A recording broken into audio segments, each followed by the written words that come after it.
Para junio de 2011 el sistema financiero expiró. El euro pasó a ser el sinónimo reconocido de opresión y miseria. España, Grecia, Italia, Portugal e Irlanda fueron las primeras naciones en quebrarse ante la presión financiera. La respuesta de la oligarquía fue aumentar la hiperinflación por medio de rescates, endeudando aún más a dichas naciones, condenándolas a la austeridad extrema. Los medios de comunicación anunciaban semana tras semana que una nueva reunión de la Unión Europea, el G20 o los representantes de la Reserva Federal de Estados Unidos solucionaría las cosas. Para fines de octubre, se hizo absolutamente claro que todo el sistema es un cuerpo inerte en caída libre. Por eso el imperio aceleró la muerte de Gaddafi en Libia, porque no tenían tiempo de hacer un juicio. Necesitaban intervenir el gobierno de Libia para proceder subiendo por el sudoeste asiático hacia llegar a sus verdaderos objetivos, Rusia y China, que hoy son las naciones guardianas del progreso del mundo.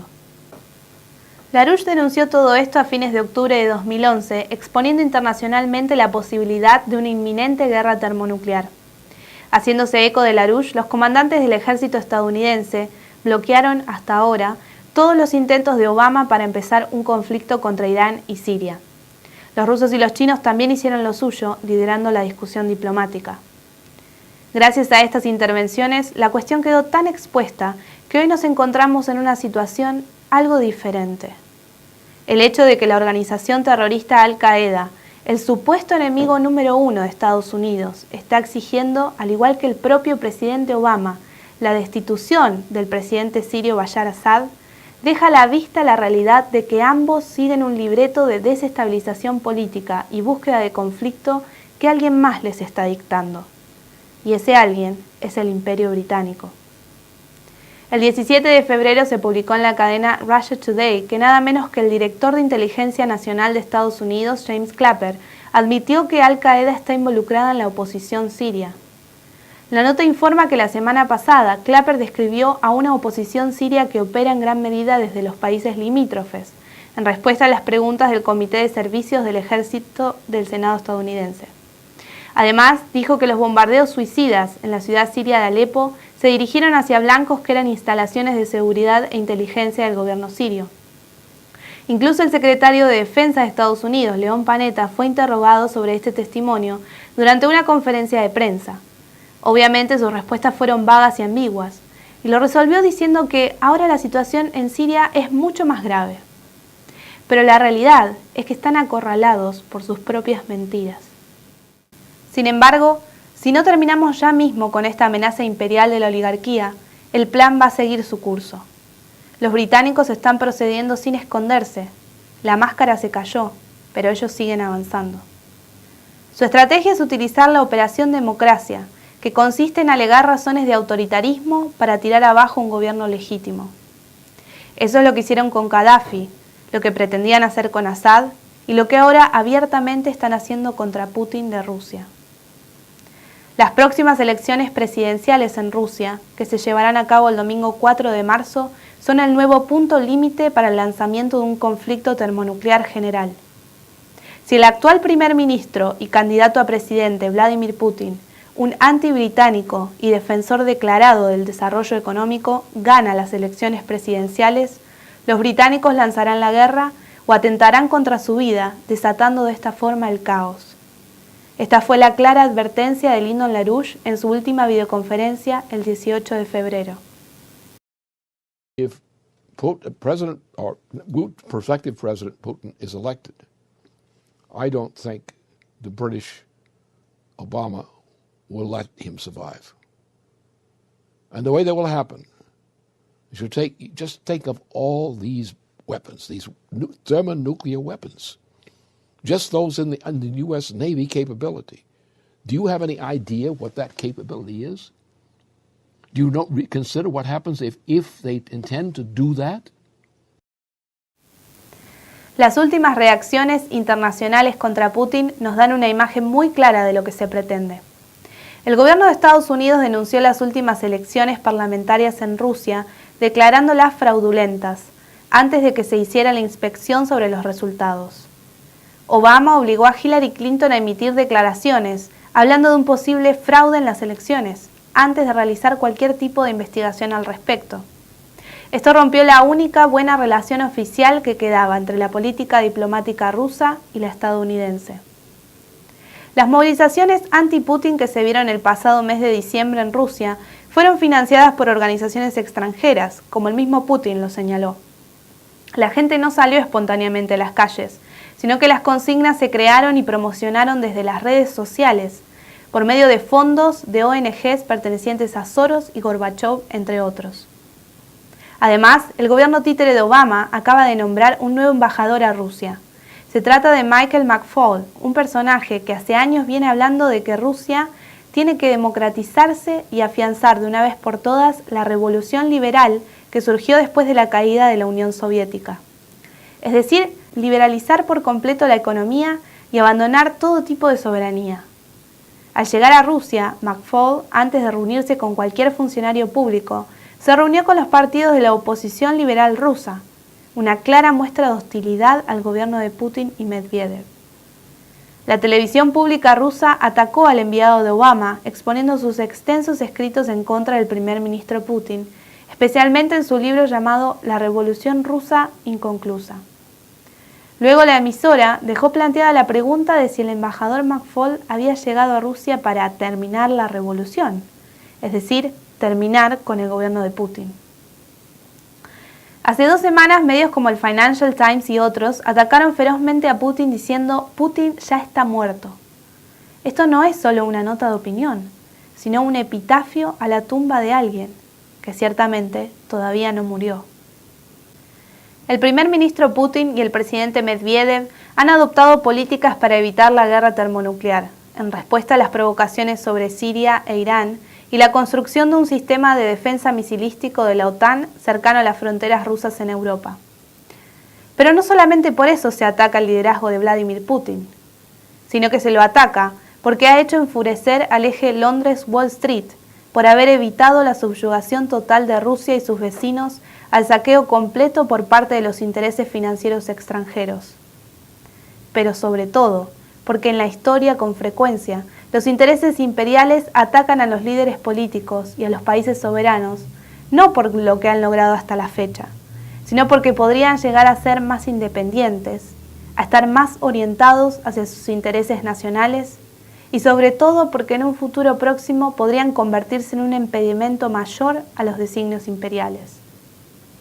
Putin causa una consternación aún más grande en aquellos círculos de la oligarquía debido a su potencial para romper completamente con el establishment financiero transatlántico y unirse con China y un Estados Unidos libre de Obama en el lanzamiento de una verdadera recuperación económica global centrada en el Pacífico. Pero Putin tiene todo esto muy claro en su mente. Esta semana escribió un artículo advirtiendo sobre la situación mundial y que Rusia estará preparada para la guerra, porque esa es la mejor manera de evitar la guerra. En los primeros párrafos lo dice explícitamente. El mundo está cambiando. Los procesos de la transformación global en marcha actualmente quizás contengan todo tipo de riesgos, y muchos de ellos son impredecibles. En una situación de dificultades de la economía global y de otros tipos, podría verse muy tentador para algunos resolver sus problemas a expensas de otros, a través de ejercer presión y coerción. Esto es por lo que bajo ninguna circunstancia abandonaremos nuestra capacidad disuasiva estratégica. Al contrario, la reforzaremos. Fue únicamente esta capacidad la que nos permitió mantener nuestra soberanía nacional durante el periodo extremadamente difícil de los 1990. El único partido que vale la pena tomar en esta contienda es el Partido de la Humanidad. Este no es un conflicto entre Rusia y Estados Unidos, sino una trampa de la oligarquía financiera decadente para destruir el progreso de la civilización humana. La solución es no caer en el juego bélico y partidario, encerrado en palabras como democracia o libertad, que en realidad hoy están vacías para esta sociedad, sino que se trata de comenzar a hacer el esfuerzo en nuestra mente para ver los procesos económicos que sí nos van a dar la prosperidad tan anhelada y nos van a alejar de las peleas que no tienen sentido. If our commitment is to protect humanity and to go on to missions for humanity which make sense for mankind, then these guys are doing the wrong thing. And I know why the British do it. Very few people understand the British Empire. They don't understand how it works, which is another problem. They don't wish to know how it works. This is why they can make these silly arguments, oh, they won't do that. Oh, that's so bad. Nobody would let that happen. They don't get that this is the character of the process. We took a poll of the somebodies in the Congress, and we found that nobody was present. No, this is the situation. It's because they are not compelled to face the implications of the foolishness they're about to participate in. They just simply deny that that danger exists. Yeah. They say, I don't accept that. I refuse to believe that. And that's all they do. And that's the way suicide, mass suicide, is perpetrated. Mm-hmm. Anyway, so... I mean, it's the way civilizations get lost. But like you're saying, with the level of technology we're right now with thermonuclear weaponry, you're not just talking about the loss of a civilization. What I was concerned about when I did this draft last night, or early this morning actually, I just got up and said I'm going to do it, rather than just leave the thing open. It's just exactly that. If there's a sufficient understanding, a correction of some degree of understanding of how this solar system and the universe work, as we are capable of knowing that now, is why this discussion is so important. If you just take those facts into consideration, they say, stop it. You're nuts. Cut it out. There's no reason for anyone to go to thermonuclear war. That is actually a suicide, mass suicide. Whether you think it's going to be mass suicide or not, it is going to be mass suicide. China and Russia are thermonuclear powers. And the United States represents the greatest concentration of thermonuclear weaponry, especially even in the Navy, in the submarine fleet, on this planet. That with a counter reaction against the targeted nations would bring the whole question of an extermination of mankind into question, or something approximating that, either as an initial action or as a chain reaction effect of the action. En lugar de prepararse para la guerra termonuclear, estas naciones deberían estar colaborando para desarrollar no solo la energía nuclear para el progreso económico, sino también las reacciones de antimateria, ya que esta es la energía clave para desarrollar nuevas economías más allá de la Tierra e incluso más allá de nuestro sistema solar. Esta es la emocionante discusión que tratarán en profundidad LaRouche y su equipo científico en la próxima edición de Dialogando con Lyndon LaRouche. Quédense conectados a LaRouchista durante la semana para verla.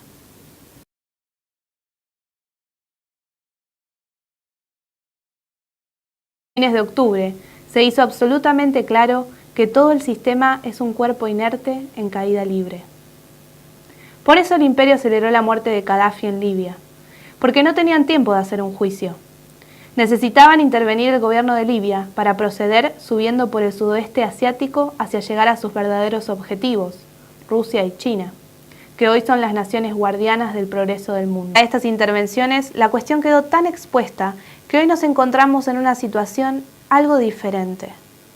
El hecho de que la organización terrorista Al-Qaeda, el supuesto enemigo número 1 de Estados Unidos, está exigiendo, al igual que el propio presidente Obama, la destitución del presidente sirio Bashar Assad, deja a la vista la realidad de que ambos siguen un libreto de desestabilización política. LaRouche denunció todo esto a fines de octubre de 2011, exponiendo internacionalmente la posibilidad de una inminente guerra termonuclear. Haciéndose eco de LaRouche, los comandantes del ejército estadounidense bloquearon hasta ahora todos los intentos de Obama para empezar un conflicto contra Irán y Siria.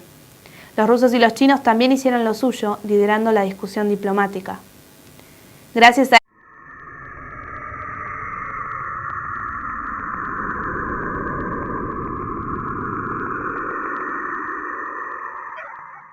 Para junio de 2011 el sistema financiero expiró. El euro pasó a ser el sinónimo reconocido de opresión y miseria. España, Grecia, Italia, Portugal e Irlanda fueron las primeras naciones en quebrarse ante la presión financiera. La respuesta de la oligarquía fue aumentar la hiperinflación por medio de rescates, endeudando aún más a dichas naciones, condenándolas a la austeridad extrema. Los medios de comunicación anunciaban semana tras semana que una nueva reunión de la Unión Europea, el G20 o los representantes de la Reserva Federal de Estados Unidos solucionaría las cosas. Para